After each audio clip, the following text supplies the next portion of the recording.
Bonjour tout le monde et bienvenue au webinaire de Factiora intitulé « Comment démarrer du bon pied, une initiative analytique ». Merci beaucoup de votre participation ce matin en grand nombre. Mon nom est André Deblois et pour les 50 prochaines minutes, je serai le modérateur du webinaire. Tout d'abord, je tiens à vous informer que ce webinaire est enregistré et qu'il sera accessible à partir de demain, si vous désirez le partager. Vous aurez également accès à la copie de la présentation dès que le webinaire sera terminé. Nous vous enverrons un courriel avec les liens pour l'accès à l'enregistrement et à la présentation. J'aimerais vous rappeler que ce webinaire se veut interactif et qu'il est possible de poser des questions tout simplement par clavardage.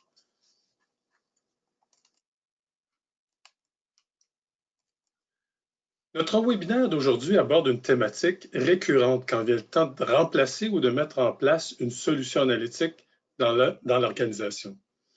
En fait, on nous pose souvent la question sous plusieurs formes, comme par exemple, comment on s'y prend pour partir une initiative analytique? Doit-on lancer l'initiative par sujet d'affaires? Par quoi commence-t-on? Quel outil et quelle technologie doit-on choisir? Comment qu'on incorpore les services infonuagiques dans la solution? Quelle expertise a-t-on besoin pour livrer une solution analytique? Quelles sont les principales activités à prévoir? Combien d'efforts, combien de budget doit-on prévoir? Comment s'y prendre? Donc, grâce aux objectifs de ce webinaire aujourd'hui, vous apprendrez les options de démarrage et les étapes essentielles au succès d'une implantation de solutions analytiques bien adaptées à vos besoins. Vous entendrez les avantages et les désavantages des différentes options. Vous verrez des exemples d'artefacts nécessaires au démarrage qui sont basés sur la valeur d'affaires et vous verrez différentes architectures et outils que propose Microsoft pour supporter les solutions analytiques. Regardons d'un peu plus près l'agenda proposé. Nous allons tout d'abord se présenter comme organisation. On poursuivra avec les options de démarrage d'une initiative analytique. On poursuivra avec une présentation des différentes architectures et outils proposés par Microsoft pour une solution analytique moderne et intégrée. On abordera la liste de nos prochains événements. On va tenir une période de questions. Pour la période de questions, nous allons répondre aux questions reçues durant le webinaire et surtout, n'hésitez pas à poser toutes les questions que vous jugez pertinentes au fur et à mesure que la présentation progresse. On terminera avec un court sondage express d'une seule question. Qui est Factiora? Factiora est une firme de services professionnels pouvant intervenir dans toutes les activités de mise en place de solutions analytiques. Que ce soit de la planification à la construction de tableaux de bord, en passant par la modélisation et l'intégration des données. Factiora est spécialisée sur la plateforme des analytiques et de décisionnels de Microsoft et est reconnue comme partenaire officiel Microsoft Gold Data Analytics. Factiora possède donc le savoir-faire et l'expertise dans la livraison de solutions analytiques et est reconnue pour avoir des modèles d'engagement flexibles.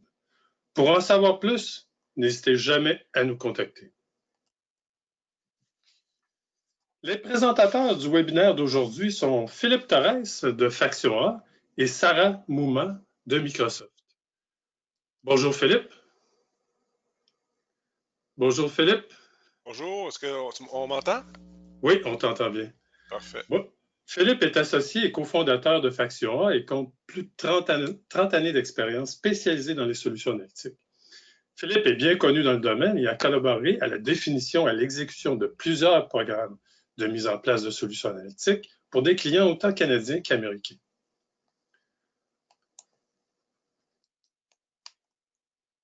Nous avons également Sarah Mouma de Microsoft. Bonjour Sarah. Bonjour. Bonjour. Sarah est spécialiste technique chez Microsoft et elle est spécialisée dans le développement d'applications sur Azure. Sarah est dédiée aux PME et aide ces entreprises dans leur innovation et leur croissance. Sarah est diplômée en informatique de l'Université Queen's de Kingston. De ce pas, je vais céder le contrôle à Philippe pour qu'il nous éclaire sur les options de parcours possibles, sur les parcours possibles donc pour partir du bon pied, une initiative analytique. Donc, juste un instant, je vais m'assurer de passer le contrôle à Philippe. Donc, Philippe, est-ce que tu as le contrôle? Oui, parfait, tu peux faire en mode... OK, parfait, on voit bien. Philippe, à toi la parole. Merci André, Parfait. l'introduction. Moi, je vais vous parler en fait de comment démarrer les initiatives analytiques. Puis on a typiquement deux parcours différents. Bon, les parcours, quelquefois, là, c'est un peu le contexte d'affaires qui fait qu'on va choisir un parcours ou un autre. Des fois, un peu le contexte technologique aussi, mais on va explorer ça ensemble aujourd'hui.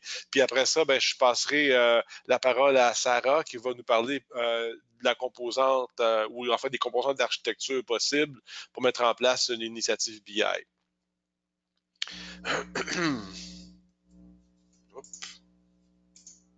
Alors, bon. Alors, en fait, on a deux parcours possibles. On a un parcours par lequel on va produire ce qu'on appelle une feuille de route analytique. Et c'est une traduction du mot anglais que vous avez sûrement déjà entendu, le roadmap, la feuille de route. En fait, c'est l'ensemble de choses qu'on doit faire pour remplir les besoins analytiques de l'entreprise. Et puis, l'autre parcours, c'est un parcours qui est plus, je dirais, terre à terre, où est-ce qu'on fait vraiment la livraison d'une solution analytique bien ciblée. Donc, on va parler de ces deux choses-là. Donc, le parcours numéro 1 ou l'option numéro 1, qui est la feuille de route analytique, ça sert en fait à nous donner une direction qui va coller le business intelligence, l'intelligence d'affaires, sur vraiment nos besoins d'entreprise.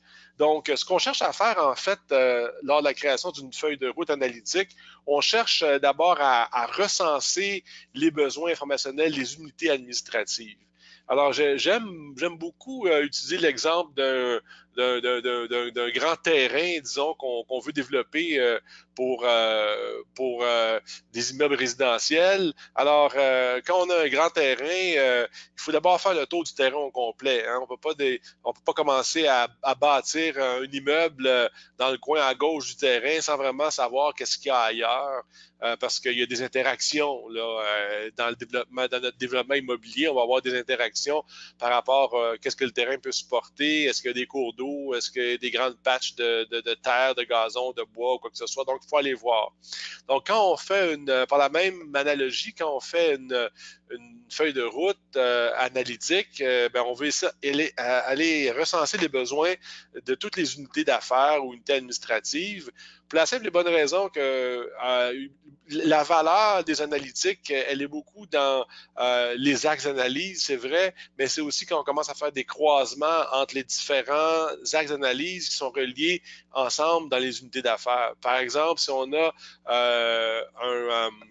un besoin informationnel au niveau des ventes et marketing, ben bon, on veut savoir, on veut connaître le revenu, on veut connaître, je sais pas moi, le taux de déchéance des clients, la pénétration des produits, quoi que ce soit.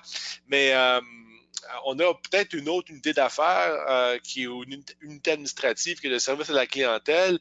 Ben, quand on commence à faire des axes d'analyse entre ces ou à combiner les axes d'analyse qui sont propres aux ventes et marketing et au service à la clientèle, c'est là qu'on peut découvrir des choses que autrement ne seraient pas visibles. Les données sont là, mais le BI, en fait, l'intelligence d'affaires vise à rendre ces données-là, oui, visibles, mais aussi à rendre des choses, dans le fond, qui ne sont pas si évidentes, à jeter la lumière sur ces choses-là pour qu'on puisse prendre de meilleures décisions, soit d'ordre stratégique ou même d'ordre opérationnel et plus tactique.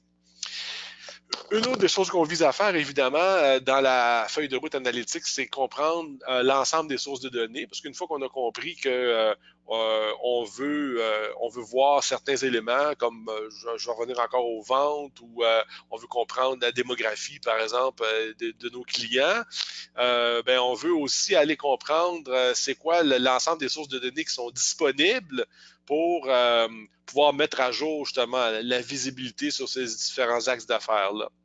Donc, on va comprendre l'ensemble des sources de données. On va aussi définir l'architecture globale, parce que l'architecture, on va revenir un peu plus tard tantôt.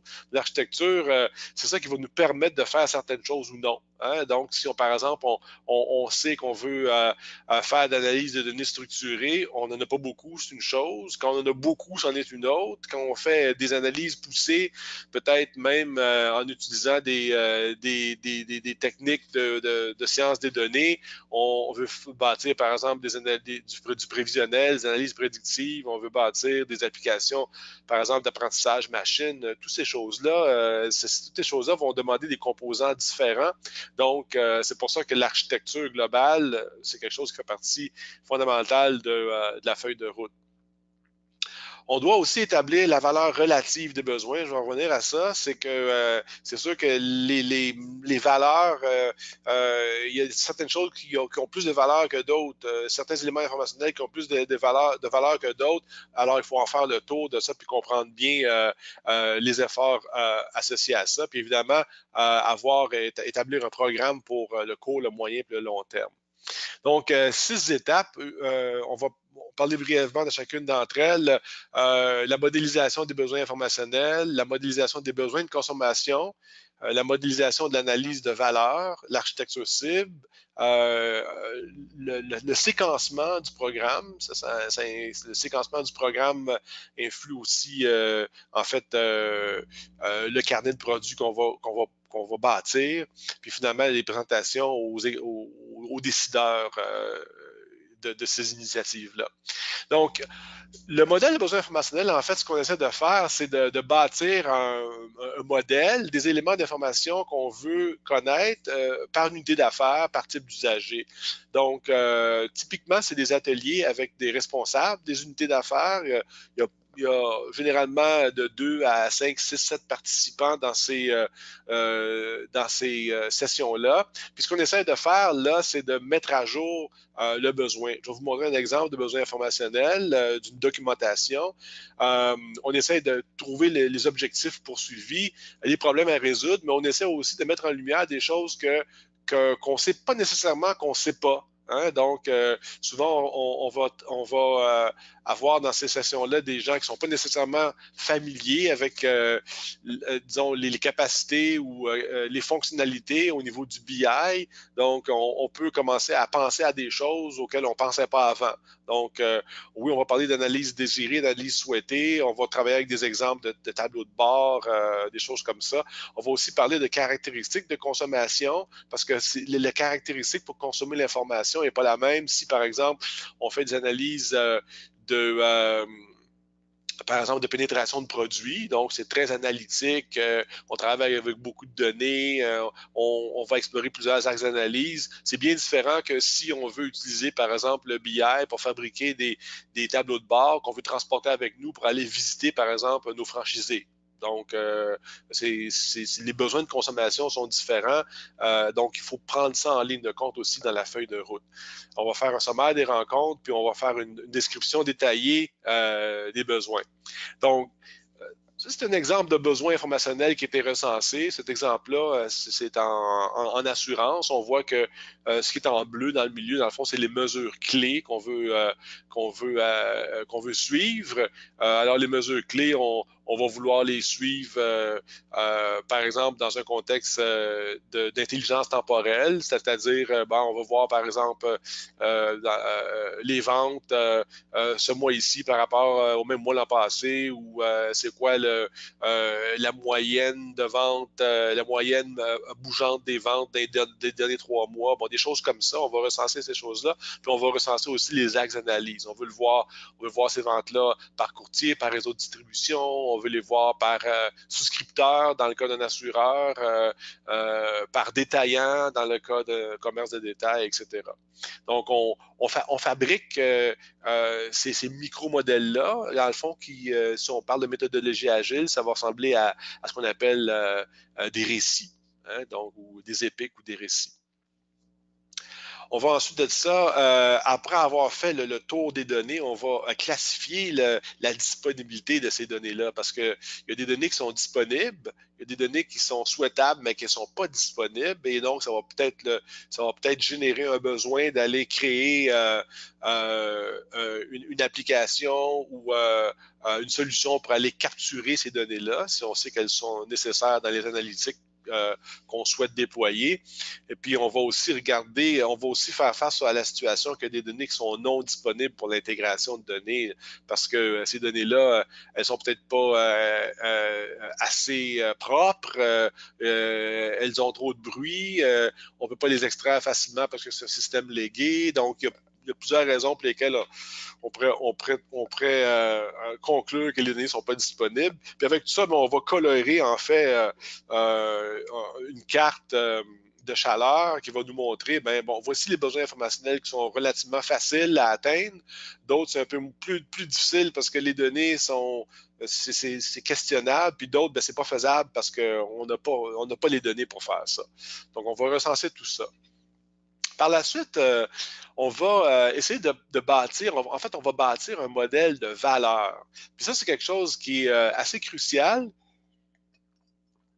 mais souvent, je dirais souvent difficile à faire, dans le sens que la valeur d'affaires qu'on va attribuer à la possibilité d'avoir de la visibilité sur un élément de notre processus ou un élément de notre cycle d'affaires, la valeur absolue qu'on va identifier à ça est quand même assez difficile. Donc, c'est pas facile de dire, par exemple, ben si j'avais plus d'informations sur le persona de mon client cible, ben, je pourrais augmenter mes ventes de 2%.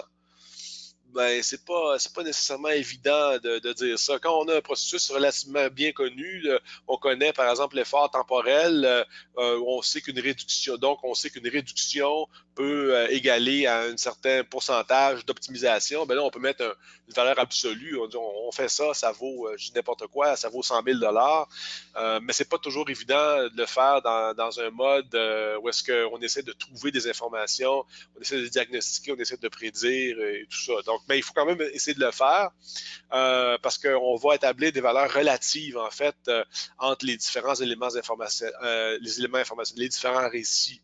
Donc, on sait par exemple un récit peut-être va avoir un niveau de complexité, en fait un niveau d'effort qui est élevé. Donc, le coût pour le réaliser est quand même assez élevé, mais la valeur est très haute. Donc, on peut avoir une valeur relative entre ça, puis quelque chose dont le coût est très élevé, mais la valeur, on sait que ça ne retourne pas grand-chose de savoir ça, là. Donc, on travaille en fait un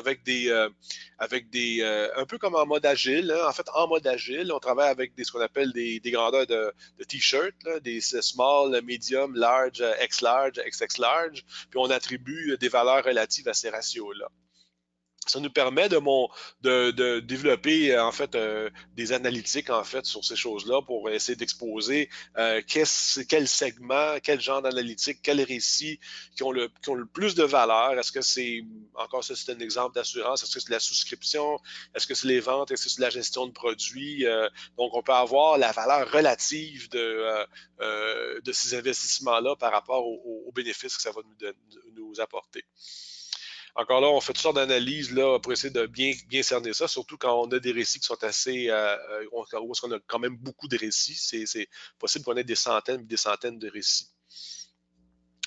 Ensuite, on va parler d'architecture, mais on n'en parlera pas beaucoup ici. Là. Je veux juste, parce que je vais laisser Sarah parler de ça. Mais on doit penser à des architectures cibles et des architectures de transition. Puis on va penser aussi, je revenais à ce que je disais au début, à l'utilisation de ces données-là puis des analytiques. Est-ce que c'est dans un mode, je dirais, plus traditionnel, où est-ce qu'on a des tableaux de bord, par exemple, puis on veut faire de la distribution sur nos portables, ça c'est une chose, ou est-ce que on veut commencer à ingérer des mégadonnées parce qu'on va aller tirer des données soit sur le web ou soit de fournisseurs de données, puis on veut commencer à établir des modèles là-dessus, puis à vraiment faire à poursuivre, je dirais, des protocoles de science de données sur ces données-là. Donc, l'ingestion est différente, le traitement est différent. Donc, Sarah va nous parler un peu de ça, justement, dans la section architecture. Une fois qu'on a fait ça, ben là, on va établir l'ordre de réalisation des besoins informationnels, puis on va faire un découpage. Donc, on va faire un découpage pour nous dire, ben, on va commencer par ça, par le récit numéro 1, le 2, le 3, le 5, le 8, le 10. On va faire un séquencement de tout ça. Puis le séquencement est hautement aussi influencé par l'ordre dans lequel on va commencer à entreposer ou à ingester ou digérer ces données-là dans notre environnement. Donc, encore là, on va faire des analytiques là-dessus pour essayer de figurer quoi, dans quel ordre. Et puis, finalement, en fait, c'est ça. En bout de ligne, on arrive à un point où est-ce qu'on a un séquencement qui nous dit, ben, notre feuille de route, elle va ressembler à elle va ressembler il va avoir peut-être 20 différents récits, puis on va les faire dans un certain ordre. On va avoir attribué la valeur à ces choses-là. Et on va aussi pouvoir commencer à parler d'itération. Donc, de dire, OK, dans la réalisation, comment est-ce qu'on fait ça? Donc, ça m'amène à parler de la livraison de solutions analytiques. Alors, quand on a une feuille de route déjà établie, c'est possible que vous en ayez déjà une d'établie. Donc, la feuille de route est existante, où les besoins informationnels sont classifiés comme vraiment prioritaires, puis qu'on veut en fait bâtir la feuille de route en mettant le pied dans le programme, en faisant les deux choses en même temps, finalement. Alors, il faut bien comprendre aussi les sources de données requises par le besoin spécifique. Il faut confirmer l'architecture. Est-ce qu'on est dans une architecture traditionnelle? On a des gros volumes, des petits volumes. Où sont les sources de données? Puis on va établir un plan de livraison. Donc, ça, c'est un plan qui dit ben, semaine 1, semaine 2, semaine 3, puis on va voir un peu un calendrier, ça ressemble à quoi. Mais certainement, on va parler de la portée, du calendrier, puis du budget. Puis on va exécuter la livraison de la solution. Donc, on commence toujours par une itération, ce qu'on appelle une itération d'avant-projet. Ça se mesure en jours. Ces itérations-là, généralement, on essaye, puis on va voir dans les principes directeurs, dont André va nous parler, on essaye de limiter le temps des itérations. Donc, il faut trouver une façon de livrer de la valeur d'affaires aux usagers en une question de semaine. Donc, si on parle d'itération qui dure 6 ou 8 mois, c'est trop long. Il faut parler de semaines. Donc, on a une itération avant-projet, puis après ça, on a une itération où est-ce qu'on va vraiment faire le travail de déployer la solution. Donc, excusez, trompé de. Dans l'itération d'avant-projet, on confirme, on fait l'identification, on va confirmer les besoins comme tels. On va regarder la valeur d'affaires pour l'organisation, les objectifs recherchés, les types d'analyse. Donc là, on est à un niveau un peu plus détaillé que la feuille de route. On va parler du rôle des utilisateurs. Quel genre d'utilisateurs je vais avoir? Des utilisateurs qui vont essentiellement être des consommateurs ou est-ce que je vais avoir des producteurs d'informations qui vont faire des analyses plus peut-être même ad hoc? On va commencer à travailler le carnet de produits. Donc, on va faire toujours un polissage du carnet de produits parce que les priorités peuvent changer selon le contexte d'affaires. On va voir quelques exemples. Puis on va regarder aussi les caractéristiques d'analyse. Hein, donc, les axes d'analyse, la disponibilité des données. Est-ce qu'on va avoir, par exemple, le chargement qui commence la nuit pour avoir les données disponibles le lendemain matin à 9 heures, que les tableaux de bord soient montés. Donc, on va commencer à parler de fenêtres de chargement. On va parler de sécurité des accès, des choses comme ça. Ensuite de ça, on va vraiment avoir des récits détaillés. Donc, par exemple, pour un exercice financier, bon, le gestionnaire régional veut connaître les montants de vente en dollars canadiens. qui proviennent des succursales de sa propre région, par exemple. Alors ça, c'est un premier récit. Donc, un deuxième récit serait par exemple le récit numéro 4. Pour un exercice financier, je veux connaître le montant des ventes du récit numéro 1, du récit numéro 2, etc. Donc, on va vraiment faire une identification, puis ça, on va créer, en bon anglais, là, des user stories par rapport à ça. On va aussi réviser l'architecture, tout ça dans le modèle, dans l'itération d'avant-projet. Puis on va regarder tout ça. Là. Je n'ai parlé un peu tantôt. Là. Le volume, la variété, la sécurité. Est-ce qu'on continue à puiser dans le lac des données ou ben non, on va dans un entrepôt, un comptoir. Toutes ces choses-là, on va en voir établies dans une architecture globale, mais on va faire la revision de tout ça. Sarah va nous donner des exemples d'architecture dans quelques minutes.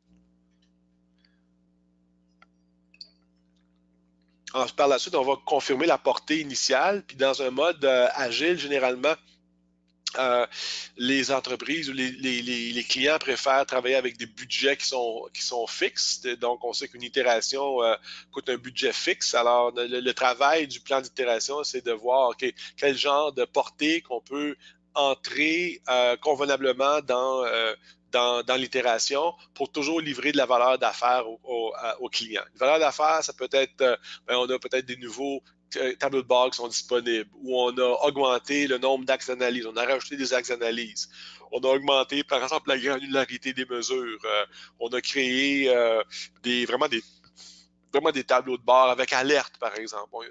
Il y a toujours une valeur positive et utilisable par l'utilisateur à la fin des itérations. On va confirmer la démarche, la responsabilité, l'exécution des travaux, qui fait quoi? Bon, parce que là, il y a des équipes internes, des équipes externes comme nous, chez Faction A, comme on s'intègre, qui fait la gestion du projet, etc. Puis on a un niveau d'information suffisant pour passer vraiment à la livraison.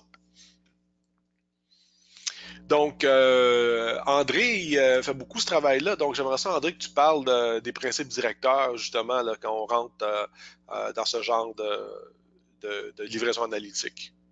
Parfait, Philippe, pas de problème. En fait, dans une planification d'itération de livraison, on suit des principes, puis c'est quand même assez important de les suivre, autant dans la planification, dans le découpage aussi des travaux d'exécution, que dans l'exécution. Donc, c'est quelque chose qu'on veut suivre, convenir avec l'équipe qui va livrer. Donc, c'est ce qui guide aussi l'équipe dans tout le long de l'engagement. Donc, évidemment, la priorité numéro 1 demeure toujours la pleine satisfaction de la clientèle et des utilisateurs. Donc, pour y arriver, il faut absolument livrer des biens livrables utilisables par l'utilisateur. Donc, comme par exemple, un tableau de bord sur la gestion de l'inventaire, un tableau de bord sur la gestion des produits finis dormants, le suivi de l'efficience des ventes. Donc, il faut que ça soit vraiment quelque chose utilisable par l'utilisateur. Donc, c'est la recette. Donc, il faut absolument livrer aussi fréquemment et rapidement, même si ce n'est pas tout à fait complet.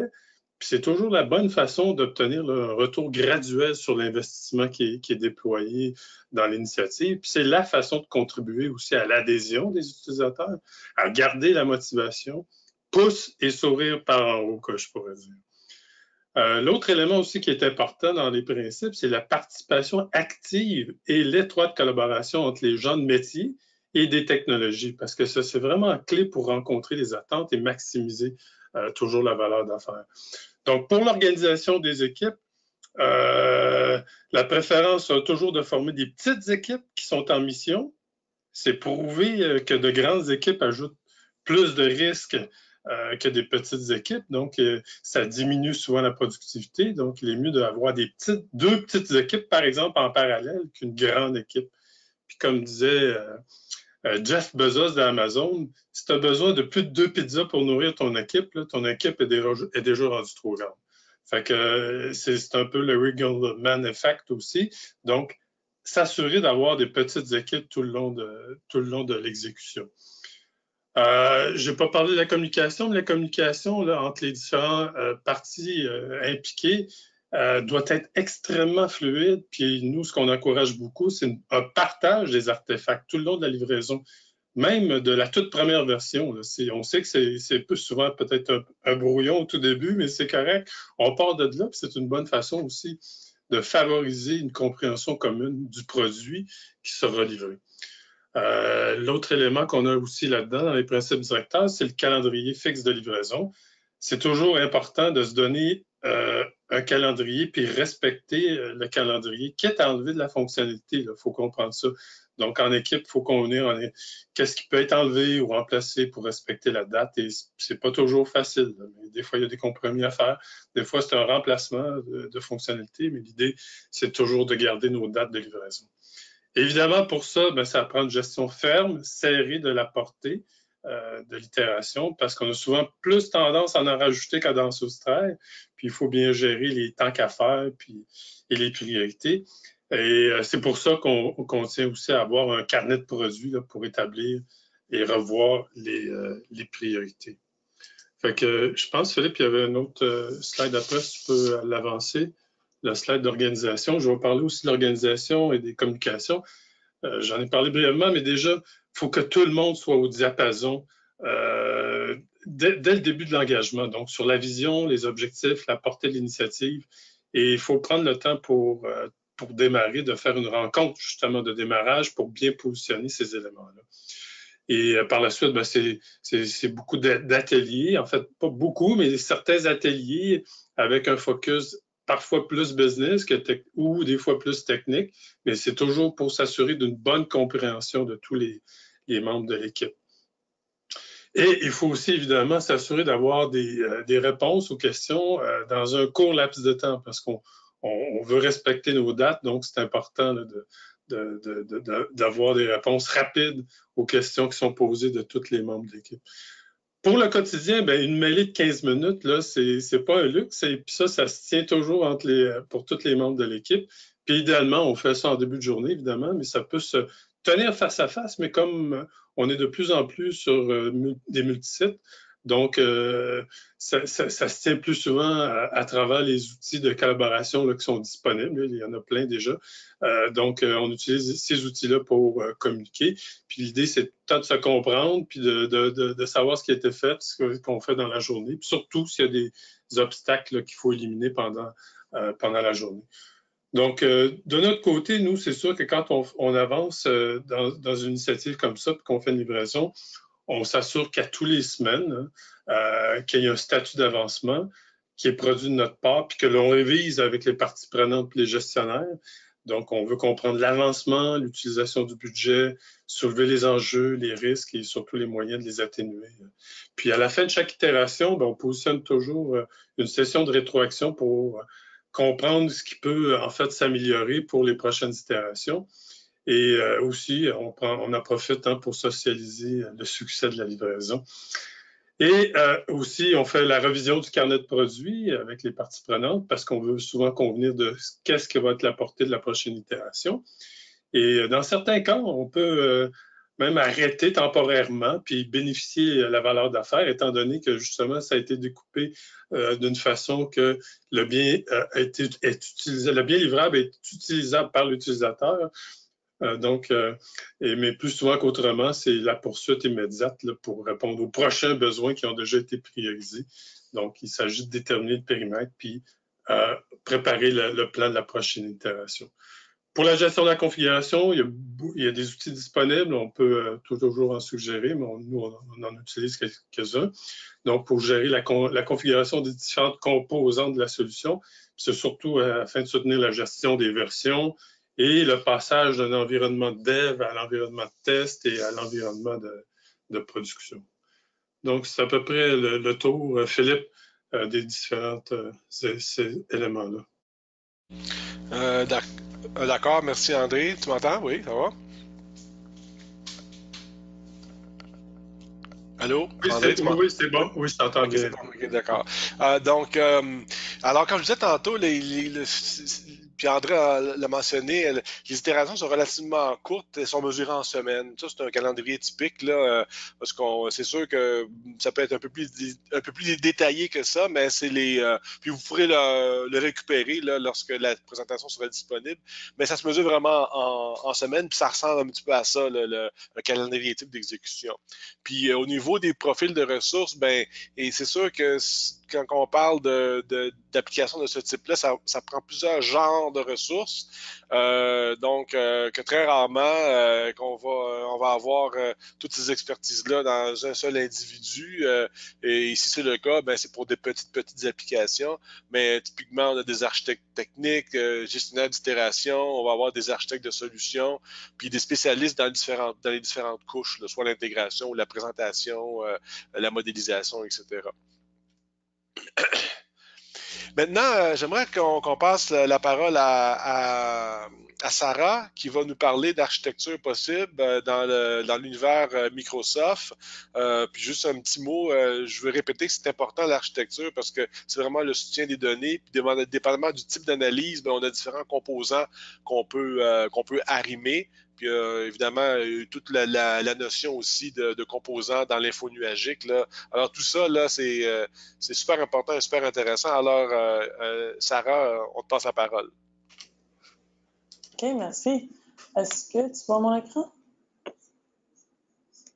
Oui, on t'entend, Sarah, c'est bon. OK, OK. Juste m'assurer qu'on voit la présentation. Tu vois mon écran maintenant? Oui, c'est bon. Je vois ton écran aussi. OK, c'est parfait. Alors, oui, on va commencer juste par parler les deux types d'architecture qu'on peut regarder. Alors, la première, c'est vraiment le format traditionnel, c'est les systèmes RDBMS. Alors, c'est le système de gestion de bases de données relationnelles. Alors, d'habitude, on parle de le traitement des transactions en ligne, le traitement analytique en ligne. Alors, le data dans ces systèmes-là, typiquement, sont les données relationnelles avec un schéma prédéfini et un ensemble de... Oui? Est-ce que tu peux mettre ta présentation comme en slideshow parce qu'on voit comme les deux écrans maintenant? Est-ce que tu... tu peux le mettre en slideshow aussi. Comme ça? Là, je vois juste ton desktop. Est-ce que tu le vois maintenant? Non. OK. Tu as PowerPoint avec... Oh, là, vas-y en slideshow. Je vais faire... J'ai deux écrans maintenant, alors on va juste faire ça.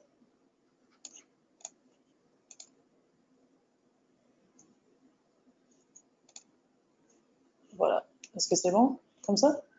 Je vois ton écran display. OK, oui. Puis tu peux le faire en mode slideshow, ça va être parfait. Ah, OK, cool. OK, ça c'est bon. OK.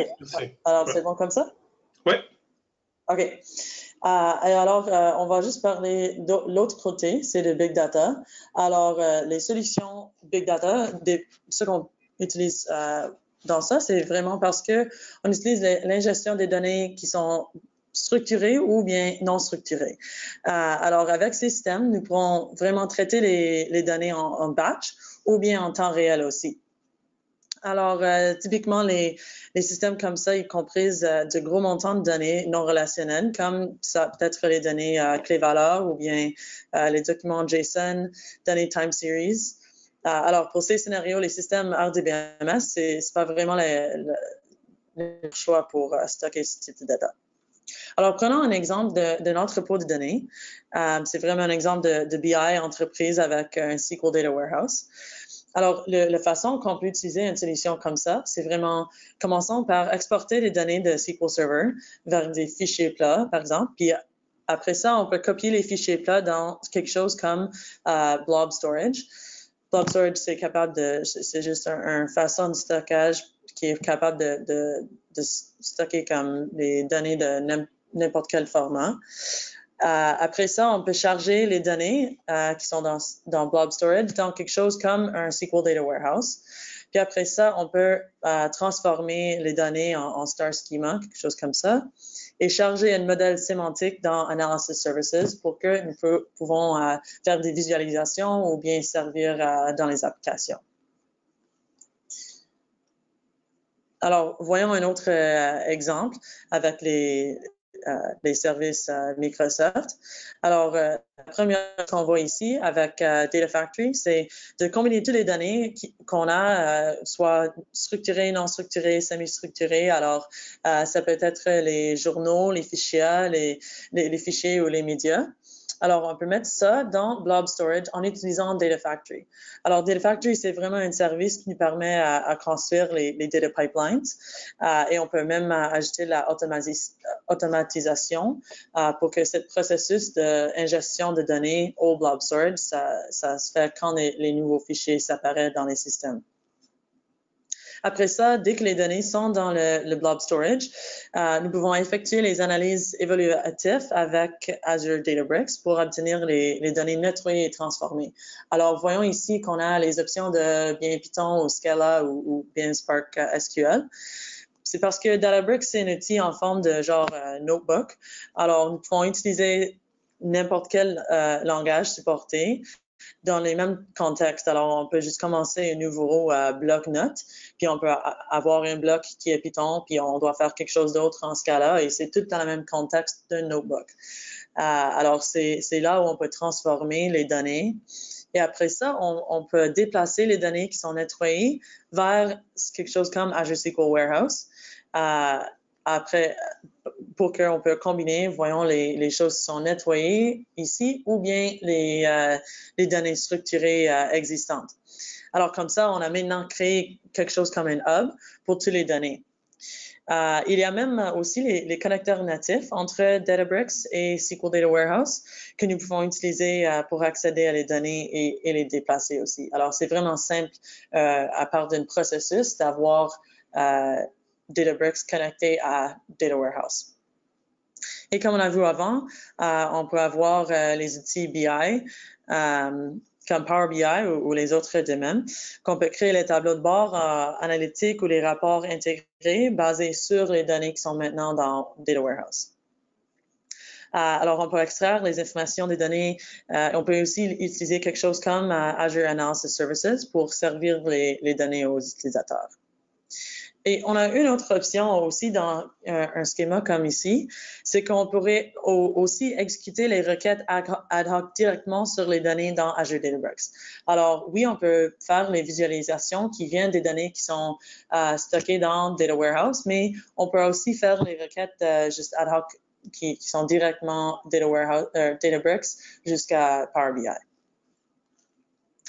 Alors, regardons un autre exemple. Il y a beaucoup qui se passe sur cette slide ici, mais vraiment, c'est à montrer que à chaque étape qu'on a parlé, alors l'ingestion, bien le data load, ingestion, le data processing, tout ça, il y a plusieurs options à chaque étape. Alors, pour faire le data loading, la seule option, c'est pas seulement Data Factory. Bien, si on a les grands montants de données, quelque chose comme ça, on peut utiliser soit quelque chose comme Import-Export Service ou s'il y a comme beaucoup de comme plusieurs terabytes de données, on peut utiliser quelque chose comme Databox pour faire soit le offline data loading. Même dans l'ingestion de stockage, on pourrait faire un compte Azure Storage ou ça peut être un lac de données, quoi que ce soit. Alors, c'est vraiment juste pour montrer qu'il y a plus qu'une option. Je ne sais pas si vous pouvez voir celui-ci aussi. Je vais juste mettre en bas. Ou bien, à la fin, on a parlé déjà de comment on peut faire les tableaux de bord, mais peut-être on veut juste simplement avoir les données directement de quelque chose comme SQL Data Warehouse directement aux applications. Alors, celui-ci, c'est une option aussi.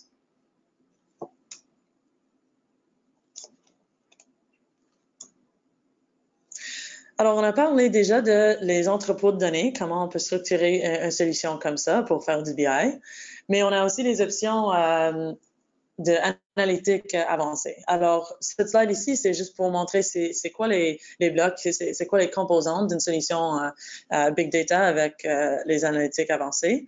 Alors, on voyons ici qu'il y a les blocs typiques, comme on a vu déjà les sources de données. Alors, on peut avoir plusieurs. Puis, on a, bien sûr, le stockage des données. Si on regarde juste en haut ici, on a le stockage. Puis, on a aussi le traitement. On peut faire en batch. à ce niveau ici, on a maintenant plusieurs options. On peut faire l'apprentissage automatique, on peut bien stocker les résultats dans le système de stockage de données, ou bien on peut utiliser directement pour les analytiques et les rapports. Ou bien, comme montré ici, on peut faire une combinaison de les trois. Alors, si on veut faire soit l'apprentissage analytique, puis on peut stocker les modèles quelque part, puis faire les rapports et tout ça. Alors, c'est vraiment une option à ce point. Et puis, si on regarde en bas, on peut voir qu'il y a aussi une option de faire comment on peut faire en temps réel aussi. Alors, on peut, pour les données qui viennent en temps réel, on peut faire le batch processing, mais premièrement, on doit faire le traitement de stream. Et puis après ça, la même chose. On peut avoir soit faire l'apprentissage analytique ou faire du stockage ou créer les rapports. Et en dessous de tout ça, on a l'orchestration. Alors, c'est bien ici qu'on a les solutions comme Data Factory, parce que c'est ça qui peut gérer un peu de comment la data va aller à part de toute la solution. Et quand on parle de les analytiques avancées, il y a plusieurs formats. Alors, les formats typiques, on parle de la batch processing ou bien le traitement en temps réel. On a aussi les solutions pour justement le machine learning. Et aussi, il y a les solutions spécifiquement pour les banques de données non relationnelles. Alors, on va regarder ensemble juste un exemple d'une solution de traitement en temps réel. Alors, encore, on commence ici par ingérer les données de streaming en direct pour une application en utilisant quelque chose comme un cluster de Apache Kafka dans Azure HD Insight, juste ici. Puis après ça, pour les données structurées, on peut les regrouper dans Blob Storage, encore à l'aide de Azure Data Factory ici. Avec Databricks, on peut nettoyer, transformer, analyser les données de streaming et puis à ce point ici, on va combiner celle-ci avec les données structurées qui viennent des bases de données ou bien les entrepôts de données. Aussi, avec Databricks, nous pouvons même utiliser les techniques d'apprentissage automatique et d'apprentissage profond pour extraire les données des informations plus approfondies à l'aide de quoi que ce soit Python, R, Scala. On peut utiliser bien les outils qui sont confortables à vous autres. Et maintenant qu'on a les données hors du système opérationnel et qui sont toutes nettoyées, on peut créer les tableaux de bord analytiques et des rapports intégrés basés sur d'Azure Data Warehouse pour partager les informations avec l'organisation et utiliser Azure Data Analysis Services pour fournir les données à des utilisateurs. On peut même travailler avec les données brutes en utilisant les fonctionnalités intégrées entre Databricks et HD Insight pour déterminer les causes premières et juste analyser les données, mais on peut le faire avec les données brutes aussi. Et par un dernier exemple, ici en bas, on peut aussi transférer les informations Azure Databricks vers Cosmos DB pour les rendre accessibles à travers des applications en temps réel.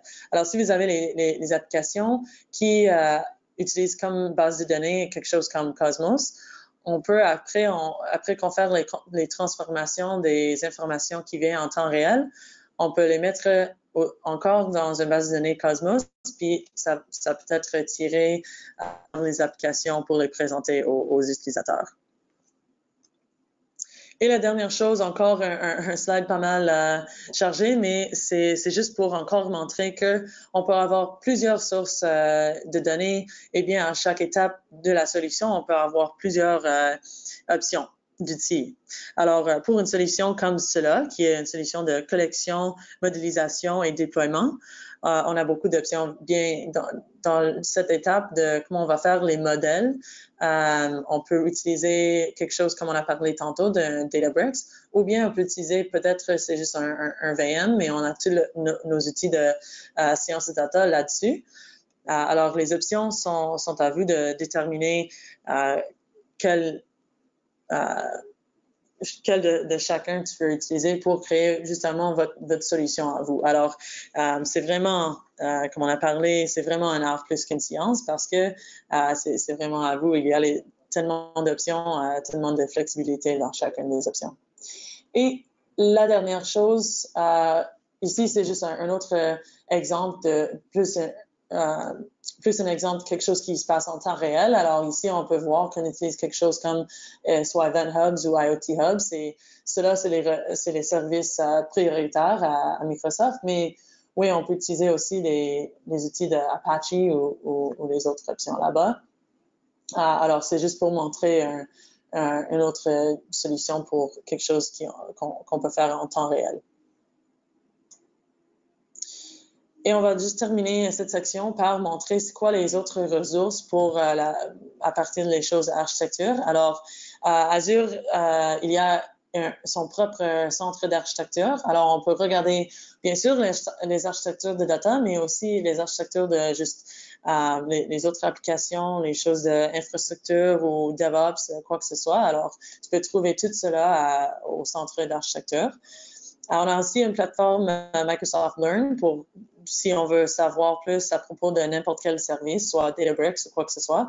Il y a les cours ou bien les learning paths à partir de chacun de ces services-là. Alors, on peut prendre comme une quinzaine de minutes, une trentaine de minutes pour juste apprendre c'est quoi le service, mais aussi il y a une option de kind of hands-on learn. Et la dernière, c'est juste un ressource où on peut trouver les ressources comme les e-books, les livres blancs. On ajoute toujours les nouveaux ressources dans cette site là-bas. Alors, c'est pas mal tout pour moi. Je vais passer la parole encore à Philippe. Ça va être André qui va prendre la parole ici pour la conclusion. Merci infiniment, Sarah. C'est très apprécié. Philippe aussi, on a entendu beaucoup d'informations, je trouve, pertinentes sur les parcours possibles et aussi les possibilités d'architecture avec la suite technologique là, de Microsoft, spécifique aux analytiques, aux BI ou aux analytiques avancées. Donc, en conclusion, je dirais que quand on veut démarrer une nouvelle initiative, c'est toujours important de faire les bonnes étapes et d'avoir juste assez de contenu pour avancer à l'étape suivante.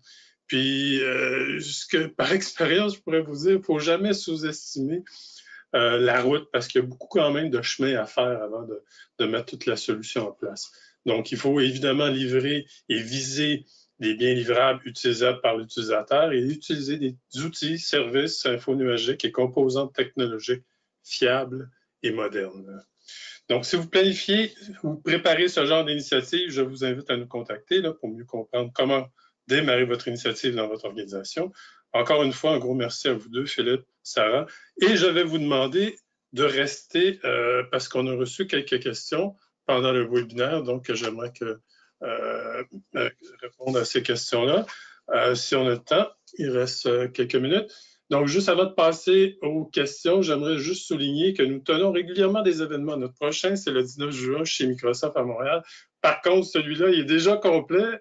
Cependant, là, je vous invite à consulter notre page nouvelle sur notre site web pour connaître les prochains événements. Et pour